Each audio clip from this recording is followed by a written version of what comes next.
Ito mo lang. Lalo sir, ito sa binabalakang sir, oh. Sarap sir, no? Ito, oh. Ano na? 2 minutes lang. Kakatuwad sir. Ganun mo lang. Ano ba trabaho mo, sir? Ha? Kaya nga, kakayoko mo yung sa ganyan sa sumasakit likod mo. Ano siya sa pain? Ha? Sir, ganito. Sarap no? Ano, wala ka ba sa barley? Wala ka sa barley? Lalo na sa anong mga Yung ano, yung herbal na barley, uminom ka na para sa UTI. Nagkundi ka, sir. yan, pagay mo naman. Yung herbal na, no? Anong herbal na yun? Iniinom ko. Sambong. Oo, isang buong. Oo.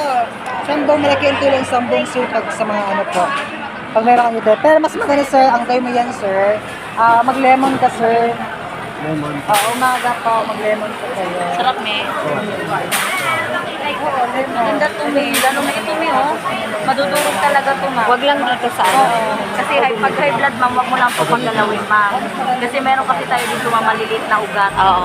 Na Kasi, delikado yun. inano kasi yan. Ito oh, gate mo lang. Ito yung pinakamasarap, ganun mo lang sir. Yung balakang. Mabalik Kasi ka, ma'am. minsan po, pag nagpapayuman massage po tayo, ang ginagamit ko kasi siko ang ginagamit nila yan. So pag meron kang ganito sir, hindi na kailangan siko gamitin. Ito lang gagamitin mo. Tingnan mo lang ito. Ito, lalabad doon sir, oh, ito oh. Later na. Tingnan mo lang yan siya oh. Pag nagustuhan mo to sir, sa hospital. Pwede ako mag-Tom's World. Wala po. Thumbs Kasi red. hindi ka makakabili ng halkaw mo lang ngayon. May ganun lang siya. Sir, ito sir, marami talaga ito pala ha. Ang mga bala pa nito po pang 11. Yes. So, ang ginagamit sir, muscles. Ito naman po, pag may problema yung spine mo. Alam mo nga, minsan po, Saan ba yan pwedeng mabili?